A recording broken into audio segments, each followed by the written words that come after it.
Merci de nous rejoindre sur Canal 3 Bénin dans le 13h de ce lundi 10 mai 2021. Voici les titres du journal. Au sommet de ce 13h, 6811 candidats repartis dans 16 centres sur l'ensemble du territoire national à l'assaut du certificat d'aptitude professionnelle CAP. Pour ce qui est de l'effectif de ceux qui composent, on parle d'une augmentation de 29,75% par rapport à l'année écoulée. Eh bien, c'est le littoral qui a abrité la cérémonie officielle de lancement des épreuves écrites. Vous aurez les détails dès le début de ce 13h. Des détails également à suivre au sujet de la sécurité intérieure du Bénin avec ce point de presse du ministre chargé de la question. Saka Lafia était face aux journalistes week-end pour apporter des éléments de clarification sur les munitions découvertes au Bénin et au Togo. Il alerte sur la menace et la déstabilisation du pays par certains individus. Vous l'entendrez lui-même tout à l'heure. La musique, il en sera question dans ce journal. Les ambassadeurs du Bénin, finalistes au concours The Voice Afrique francophone édition 2021 étaient sur scène. C'est pour égayer le public. C'était samedi à l'occasion d'un concert de remerciement qu'ils ont organisé à Cotonou. Voilà pour le sommaire. Bonjour à tous et merci de toujours nous préférer pour vous informer. Je vous l'annonçais dans les titres, 6811 candidats répartis dans 16 centres sur l'ensemble du territoire national composent depuis ce matin.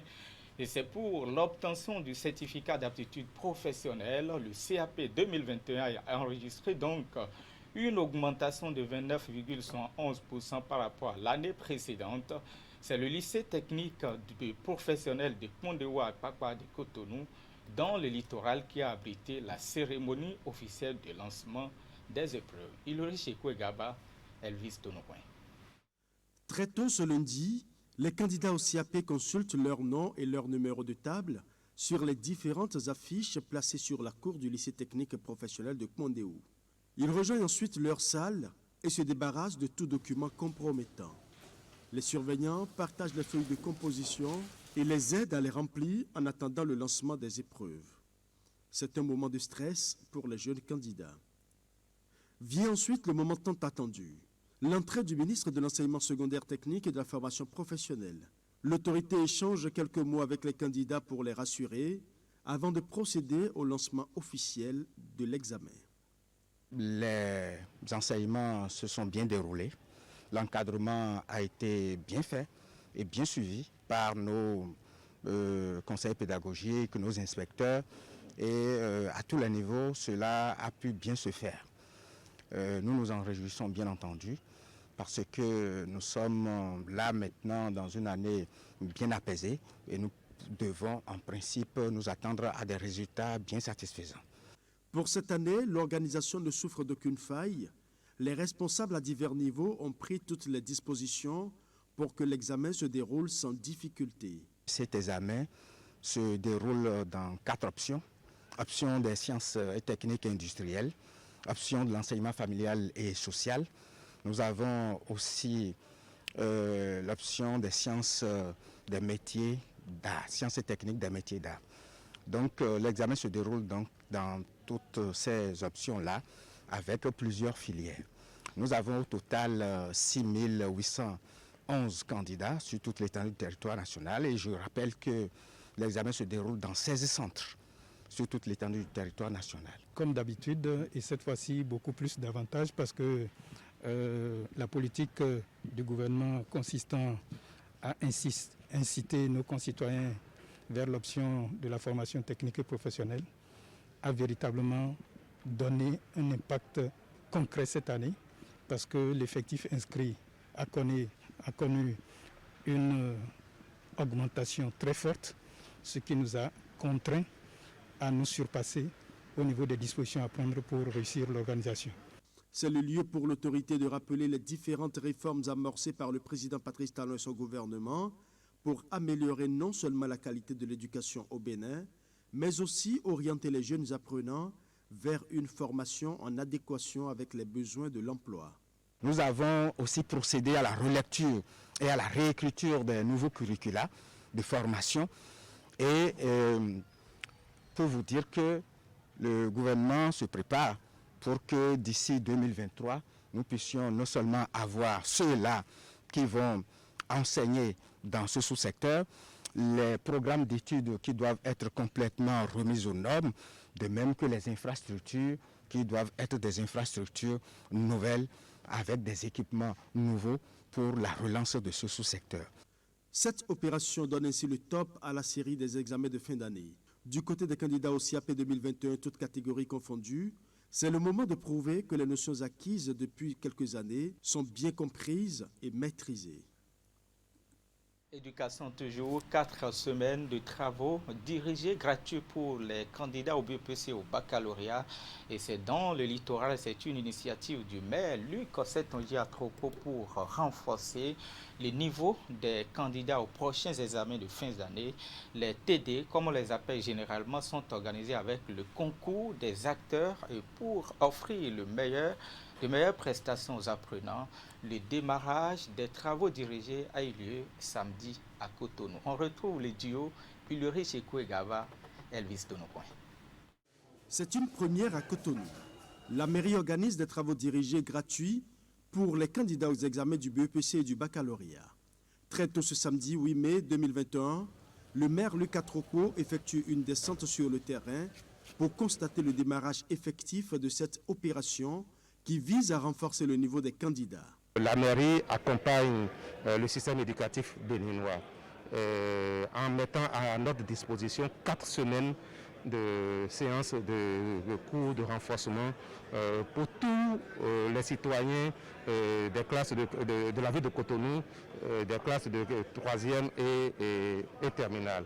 Ça fait environ 22 000 citoyens, c'est pas peu. On a toujours organisé les TD, mais on n'a jamais eu l'aide d'un maire. Je pense que c'est pour la première fois et il faut vraiment le remercier pour ça. Il y a non seulement les écoles publiques, mais aussi les écoles privées, sans oublier l'école des sourds, muets et des amblyopes. Pour le littoral, on a 25 sites où s'organise cette TD. Organisés avec les acteurs du secteur éducatif, ces travaux dirigés qui vont durer 4 semaines sont conduits par d'éminents professeurs rompus à la tâche et placés sous la supervision des conseillers pédagogiques. Un tri rigoureux parmi les meilleurs professeurs du littoral. C'est des personnes expérimentées qui savent de quoi il s'agit, qui ont une bonne maîtrise des contenus et de la méthodologie, qui ont été sollicités dans le système pour faire l'accompagnement tel que souhaité par la mairie de Cotonou. Le but visé par l'autorité, en organisant cette séquence de travaux dirigés pour les candidats, est de permettre au littoral de rafler les meilleures places au BEPC et au baccalauréat 2021. Il faut que nous soyons à leur côté, que nous leur disions qu'ils ne sont pas seuls. Et nous avons eu le temps de le leur dire. Nous leur avons dit que nous n'allons pas nous arrêter simplement à cette TD organisée. Je voudrais préciser que nous le ferons chaque année à partir de cette année. Nous souhaitons surtout que ce soit les résultats, que le littoral, comme de son habitude, soit au devant. Et nous espérons que ça va se faire comme ça. Que Dieu garde tous les candidats en bonne santé pour que ce jour-là, ils soient dans la plénitude de leur forme afin que nous puissions avoir d'eux les meilleurs résultats. Mais nous allons aussi, dans les semaines à venir après les résultats, primer les meilleurs. Mais en attendant les examens proprement dits, pour voir si les fruits tiendront la promesse des fleurs, les apprenants mesurent déjà toute la portée de l'attention dont ils bénéficient de la part de l'autorité municipale. Ils rassurent le maire et tout le comité d'organisation. C'est vraiment bénéfique pour nous et ça pourra nous donner de bons résultats au bac 2021. Et on veut aussi que les générations venues aussi puissent en bénéficier. On lui promet que cette année 2021, au bac et au BPC, on lui promet que le résultat sera bon et meilleur. On donnera le meilleur de nous-mêmes. À l'instar du CEG Saint-Rita, plusieurs autres établissements recevront la visite du maire Luc Atropo, qui a également pris en compte dans ce programme de renforcement de connaissances les apprenants en situation de handicap. Une manière d'offrir des chances égales à tous les candidats du littoral. Et toujours dans le même registre, la descente du ministre de l'Enseignement supérieur et de la Recherche scientifique à l'Université nationale des sciences, technologies, ingénierie et mathématiques d'Abomey, Éléonore Ladékan Yahi, est entournée dans le cadre de la lutte contre le harcèlement sexuel en milieu universitaire. Eh bien, les échanges d'Abomey font partie d'une série de rencontres de sensibilisation entamées par l'autorité. Les détails, y met Hélène Amonson. Le phénomène s'observe dans plusieurs secteurs. Il est également présent dans le système éducatif béninois. Dans les collèges, lycées, centres universitaires et universités, le harcèlement sexuel est toujours d'actualité. Démarrée il y a quelques mois, la tournée de sensibilisation a conduit ce jeudi la ministre de l'Enseignement supérieur et de la Recherche scientifique à l'Université nationale des sciences, technologies, ingénierie et mathématiques d'Abomey face aux étudiants, personnel administratif, de soutien et aux enseignants. Éléonore Yahi Ladékan a discuté avec ses hôtes des heures durant du sujet et de ses conséquences. Vous avez entendu parler de cela et que vous avez des sœurs, des autres universités aussi qui en sont victimes. De pouvoir vous écouter comme nous avons eu le bonheur de le vivre avec des autres universités où les échanges ont été très ouverts. Nous espérons que ce serait également le cas ici. Vous donnez également des conseils. Comment aborder le sujet avec vous pour que votre rêve soit réalisé. Vous avez le devoir de nous dire tout ce que vous vivez comme problème et de ne pas vous taire. Le problème, ce n'est pas de dire, bon, puisqu'on m'a harcelé, si j'arrive donc à réussir, tant mieux, mais si je ne réussis pas, tant pis. Il ne faut pas dire ça. Nous, on est là aussi pour ça. On n'a pas souvent le temps d'être avec vous tout le temps. Mais vous pouvez parler, pas de façon ouverte, mais nous, si nous, on est au courant, on connaît le professeur, on peut lui parler sans qu'il ne sache que c'est de vous qu'on parlait. Les communications ainsi que les différents panels animés ont permis aux uns et aux autres d'aborder plus amplement la question, les causes, les différentes formes possibles ainsi que les séquelles. Cette séance vise à lever un coin de voile sur le phénomène, d'en parler afin d'y faire face efficacement. L'harcèlement en milieu un peut créer beaucoup de conséquences sur l'étudiant jusqu'à amener l'étudiant à abandonner ses études. Nous avons la loi de 2006 qui réprime toute forme d'harcèlement. Et normalement, les personnes victimes aussi sont protégées par les lois. Désormais, dès que ça va arriver, nous allons nous plaindre, nous allons nous rapprocher des autorités compétentes à cet effet. Et même quand nous allons entendre parler de cas, nous allons exhorter les victimes là à se plaindre, à en parler aux autorités pour qu'on règle ce problème. Les enseignants qui sont ici sont des éducateurs, compris moi-même. Nous sommes des éducateurs. Nous n'allons pas oublier ce rôle. Nous n'allons pas faire de la confusion. Mais nous reconnaissons qu'il y a des cas dont il faut se préoccuper parmi nous. Nous le savons. C'est pourquoi nous faisons ces tournées. La descente du ministre de l'Enseignement supérieur et de la Recherche scientifique dans ce milieu estudiantin vise à mobiliser l'ensemble des forces du monde universitaire contre le mal. Après l'université d'Abomey-Calavi, Kétou et Abomey, Éléonore Yahi Ladékan et sa suite ont mis le cap sur les universités et centres du septentrion. Comme pendant les étapes précédentes, les visiteurs vont débattre du harcèlement sexuel et des moyens pour éradiquer le fléau.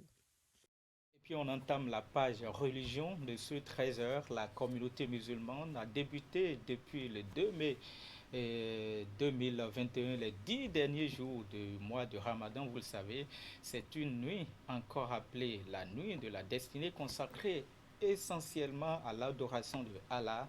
Eh bien, une équipe de la rédaction s'est rapprochée des dignitaires et fidèles musulmans pour en savoir. Voici le reportage signé Rafatou Amadou, Assiobon Kanya Assiobon et Henri Ganti. Le dimanche 2 mai marque le dernier virage du mois de Ramadan. Une date qui désigne les 10 derniers jours du mois béni de Ramadan, encore appelé la nuit de la destinée, consacrée exclusivement à l'adoration d'Allah par les musulmans. Les fidèles sont appelés à faire preuve de concentration afin de bénéficier des privilèges de ces 10 dernières nuits. La nuit de la destinée, Dieu le Tout-Puissant l'a expliqué de deux manières dans le Saint-Coran. Premièrement, il dit « Inna anzalnahu fi laylatil mubaraka » Nous avons révélé le Saint-Coran dans la nuit pleine de bénédictions. Il a appelé la nuit de bénédiction. Et de l'autre côté, il dit « Inna anzalnahu fi laylatil qadr » Nous avons révélé le Saint-Coran dans la nuit de la destinée. La nuit de la destinée, c'est la nuit où on écrit le destin de tout un chacun de nous pour l'année à venir. L'importance de la nuit de la destinée, d'abord, il y a parmi les gens qui nous ont précédés, quelqu'un qui a combattu dans le chemin d'Allah le Tout-Puissant, et Allah a montré la bénédiction et la récompense qu'il a fait à cette personne.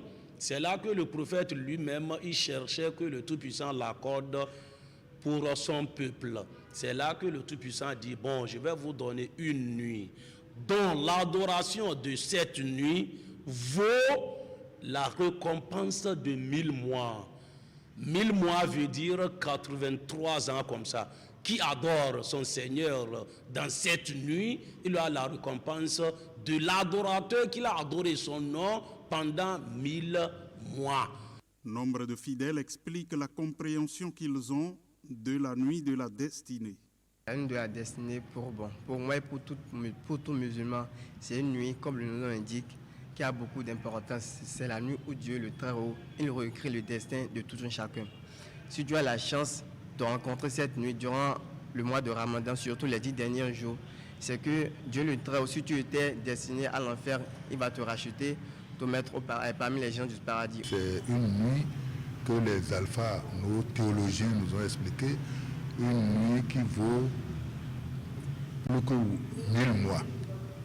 1000 mois. Et quand ils ont fait les calculs, ça fait quelque chose de 83-84 ans. Le jour là, on dit que dans la nuit là, tous les anges descendent du haut. Et qu'est-ce qu'ils demandent? Ils nous demandent la paix. Salut pour vous, tous ceux qui sont en train d'œuvrer sur la voie de Dieu. La nuit de la destinée se retrouve dans les jours impairs des 10 dernières nuits. Ainsi, pour que le fidèle obtienne cette nuit, il lui est conseillé de se donner à fond. C'est de savoir que nous sommes proches de cette nuit. Puisque quand on a demandé le prophète sallallahu alayhi wa sallam, il dit cette nuit est parmi les 10 dernières nuits. Et on la pose beaucoup de questions pour savoir uniquement quelle est la nuit là. Il dit cherchez-lui dans les jours impairs. C'est-à-dire le 21e jour, le 23e jour, le 25e jour, le 27e jour, le 29e jour. C'est ce qu'il les a dit. Malgré l'importance capitale des 10 dernières nuits du mois de Ramadan pour le fidèle musulman, elle reste facultative à tous, mais reste néanmoins une nécessité pour le musulman visant un degré donné de spiritualité. Et toujours religion, il existe une zakat particulière que les musulmans versent avant la fin du mois de Ramadan. Eh bien, c'est la zakat el-fitr qui signifie l'aumône de la rupture. Elle est le moyen pour le musulman jeûneur de se purifier des péchés et des abus du passé. C'est aussi une aide, un soutien et, si vous voulez, un acte de solidarité à l'égard des pauvres. Mais une question, à qui profite ce verset? Comment cela se passe? Voici maintenant les explications de l'imam Moutala Hadji Taïrou, interrogé par Iradatou et Amadou et Henri Ganti. La zakat el-fitr, c'est ça qu'on veut montrer tout à l'heure, c'est-à-dire c'est une aumône qu'on doit le faire dans la nourriture pour pouvoir aider les pauvres à mieux fêter le jour de la fête. Et ça encore, ça aide les musulmans à leur pardonner les petits péchés, les fautes qu'ils ont commis pendant et au cours du Ramadan. La zakat el-fitr de 2 jours ou 1 jour avant la fête de Ramadan et même le jour de la fête, mais avant la prière ou non après la prière. Oui, c'est une obligation pour quiconque en a des moyens, mais celui qui n'a pas de moyens, Dieu lui a déchargé de ça. La zakat el-fitr, c'est les musulmans qui n'ont pas de moyens dont Dieu le Tout-Puissant veut qu'ils fêtent bien dans la bonté. C'est pour cela que le prophète sallallahu alayhi wa sallam a dit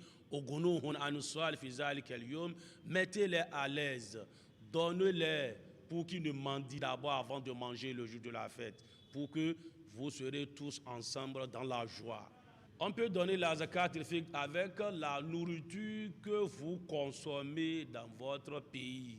Donc que ça ne soit pas trop cher ni trop bas. C'est-à-dire il y a le riz dedans, il y a l'haricot dedans, il y a le maïs dedans, il y a le mil dedans, même pourquoi pas gari, ainsi de suite, ce qu'on peut manger le jour de la fête, ce que les gens ont l'habitude de manger. Donc pour faire le partage, c'est-à-dire il y a les mesures données. Ça là maintenant, c'est quelque chose que ça mesure là, une seule là, il faut 4 fois pour pouvoir trouver pour une seule personne. Supposons on peut en faire comme ça. Vous voyez? Donc on met ça ici. C'est un ça. On prend encore, c'est 2.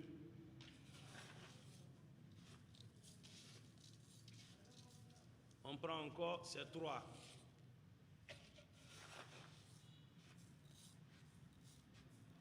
On prend encore maintenant, c'est 4. Donc c'est-à-dire, 4 fois de ça là, c'est pour une personne. Il n'y a pas la différence entre homme ni femme. Donc femme 4 fois, homme 4 fois. Vous voyez, si l'homme n'a pas de ça là, c'est pour lui montrer qu'une mesure de ça là, ça vaut pour une personne. Vous voyez? Mais s'il a ça là, c'est 4 mesures de ça là qui vaut pour une personne. Maintenant, on peut prendre celui qui n'a pas des 2 choses là. Maintenant, il fait ces 2 mains comme ça. Il prend comme ça. 1, 2, 3, 4. Vous voyez déjà? Donc, la contenue des 2 mains d'un homme majeur ou bien une femme majeure, donc ça fait déjà une pour une personne. Donc, c'est comme ça. Wassalamu alaikum wa rahmatullahi wa barakatuh. Et voilà, vous avez désormais tous les détails sur la zakat. Dans le septentrion, les personnes en situation de handicap des communes de Djougou et de Kopago ont reçu vendredi des produits alimentaires. C'est un geste de solidarité de l'association Alpha Taka au service de la communauté qui accompagne les personnes défavorisées en cette période de Ramadan. Reportage. En cette période de Ramadan, mois de solidarité, de partage et de communion, l'association Alpha Taka au service de la communauté ne cesse de multiplier ses œuvres sociales au profit des couches défavorisées. En collaboration avec la mairie de Djougou, cette ONG caritative met la joie dans le cœur de ces personnes en situation de handicap en leur distribuant des paniers alimentaires. Un geste salutaire qui va permettre à ces bénéficiaires de clore en beauté ce mois de Ramadan. Au nom d'Allah, le tout miséricordieux, le très miséricordieux. Ramadan, mois de miséricorde et de grâce. Aujourd'hui, nous avons choisi les handicapés pour ce don. Chers bénéficiaires, disons merci à Allah, ensuite à notre partenaire Al-Hidayah de Koweït, qui est toujours placé à transformer nos rêves en réalité. Cette donation réjouit à plus d'un titre aussi bien les bénéficiaires directs que les autorités politico-administratives. Elle vient démontrer une fois de plus l'engagement de cette association à accompagner les démunis au cours de ce mois sacré. Nous sommes vraiment reconnaissants et cela nous va droit au cœur parce que l'acte, c'est un acte salvateur qui pourra nous permettre de continuer le mois béni et sans tant soit peu reconnaître que nous sommes les démunis. Parce que nous allons continuer ce mois-là, tout comme si vraiment nous sommes au même pied d'égalité que les autres. Je voudrais, au nom du maire et de tout le conseil communal, remercier tous les membres de l'association islamique Alpha Taka et remercier également du fond du cœur leurs partenaires koweïtiens. Parce que depuis des années, Alpha Taka ne fait que des œuvres sociales. Un bravo à l'association pour avoir sélectionné cette couche de près de 100 personnes. Nous tenons à remercier leurs partenaires, les partenaires de Koweït et tous ceux qui se sont mis à la tâche pour que ces personnes les plus délaissées soient prises en compte dans ce mois de Ramadan. L'épanouissement des couches démunies, Alpha Taka en fait son principal objectif. Un objectif qu'elle cherche à atteindre en multipliant des actions dans plusieurs domaines. Sécurité intérieure du Bénin avec ce point de presse du ministre en charge de l'Intérieur, Saka Lafia, qui était face aux journalistes samedi. C'est bien pour apporter des éléments de clarification sur les munitions découvertes au Bénin et au Togo. Une situation qui, selon l'autorité, confirme davantage la thèse de menace et de déstabilisation du pays envisagée par certains individus. Voici un extrait de sa déclaration. Le vendredi 30 avril 2021, la police républicaine a, au détour d'un accident mortel de la circulation survenu vers 5 h du matin, à hauteur du village Agbon, arrondissement d'Atokoligbe, commune de Banté, mis la main sur une grosse cargaison de 70 000 cartouches de calibre 12 mm. Tous les recoupements faits indiquent que la dite cargaison était destinée à être notamment livrée dans les localités de Gouka et d'Akwasi dans la même commune. Ce dossier est déjà aux mains de la justice et les enquêtes sont en cours pour que toute la lumière soit faite sur ces tenants et aboutissants. C'est dans ce contexte que les autorités togolaises ont révélé avoir arraisonné le même vendredi 30 avril 2021, aux environs de 1 h du matin, une voiture immatriculée TG 8827 AH dans la ville de Lomé, à quelques centaines de mètres de la frontière avec le Ghana. La fouille du dit véhicule a permis de retrouver 2 cartons contenant au total 1300 cartouches de calibre 12 mm, soigneusement dissimulées sous les bagages. Parmi les personnes se trouvant à bord du véhicule figure un Béninois qui a déclaré avoir acquis les dites cartouches au Ghana pour les acheminer au Bénin.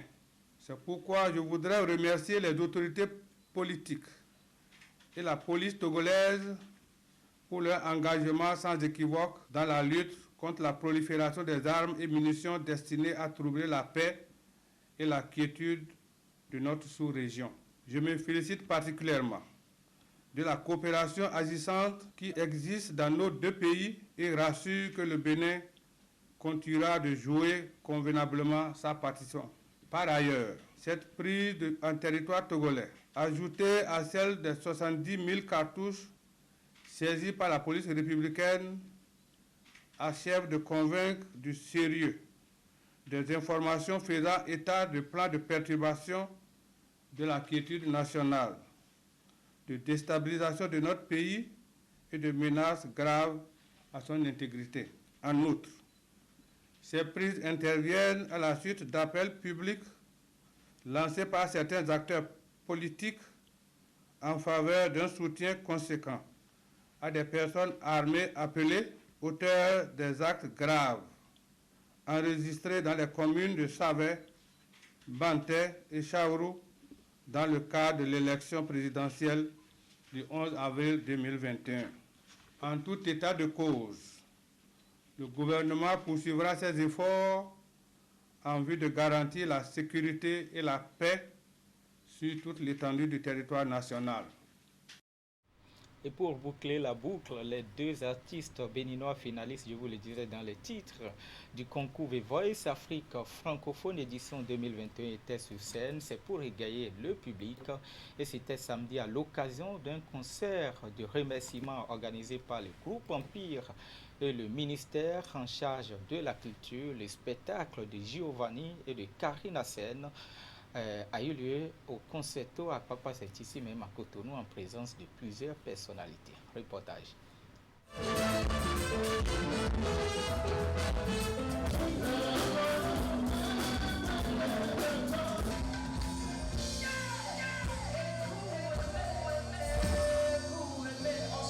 Ils sont sur scène pour dire merci au peuple béninois qui leur a apporté son soutien il y a quelques jours. Karine Hassen et Giovanni, deux talents de la musique qui ont révélé le Bénin au monde à l'occasion de la compétition des Voice Africa francophone édition 2021. Un concert de remerciements organisé par le groupe Empire et le gouvernement du Bénin. Sur scène et devant un public averti fortement mobilisé ici à ce haut lieu de spectacle concerto, les deux icônes ont fait vibrer des milliers de Béninois qui avaient soif de leurs prestations. On a envie de remercier le peuple béninois, on a envie de remercier tous ceux qui nous ont accompagnés. Et le moyen d'expression de nos artistes, c'est la musique. Donc on s'est dit faire un concert pour remercier tous ceux qui nous ont soutenus, tous ceux qui ont soutenu tous les 9 candidats qui sont allés et surtout les 2 finalistes. Très belle aventure, plus de 1000 vidéos reçues. On a sélectionné 10 au Bénin. Les 3 premiers sélectionnés au Bénin étaient les 3 premiers à The Voice. Donc pour nous, le trophée est pour nous. Le premier béninois était le premier avant de partir. Donc on a de la qualité au Bénin. Tous les talents ont fait vraiment un parcours exceptionnel. Et nous remercions vraiment ces talents-là qui ont fait briller, qui ont révélé vraiment le Bénin au monde entier. Il y a beaucoup de choses qui arrivent. Il y a Bénin Star Tour qui arrive.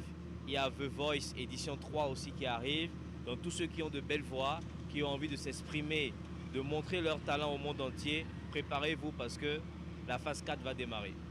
Pour le ministre en charge de la culture, les 2 finalistes qui ont représenté le Bénin à cette compétition n'ont pas démérité et le gouvernement s'engage à suivre de près ces jeunes talents par son accompagnement. Cette soirée, c'était l'occasion de prolonger ces moments féeriques, ces moments de joie et également d'effacer cette petite amertume que le peuple béninois et nous tous, nous avons eue lors de cette finale ou de ce final. C'est vrai que, un peu par chauvinisme, nous étions tous persuadés que celui qui gagnerait assurément serait Giovanni ou Karine Hassen. Je dois reconnaître également que c'est une artiste qui a du talent et ça n'enlève rien au talent des nôtres. Et à charge pour nous, peuple béninois, gouvernement béninois, de pousser nos jeunes pousses, de pousser nos ambassadeurs. Et c'est ce que nous avons voulu leur dire aujourd'hui. Le gouvernement n'allait pas les abandonner et que le peuple béninois a soif de les entendre. Aux côtés de ces 2 ambassadeurs du Bénin, plusieurs autres artistes étaient sur scène pour témoigner leur solidarité à leurs confrères qui ont brillamment défendu les couleurs nationales à Abidjan, en Côte d'Ivoire. Le président du groupe Empire et le gouvernement entendent poursuivre la dynamique pour remporter les prochaines éditions de The Voice Africa francophone et surtout révéler les talents du Bénin au monde entier. Et c'est la fin de ce journal. Merci de l'avoir suivi. Restez sur Canal 3 Bénin et sur canal3télévision.com. Agréable après-midi à vous.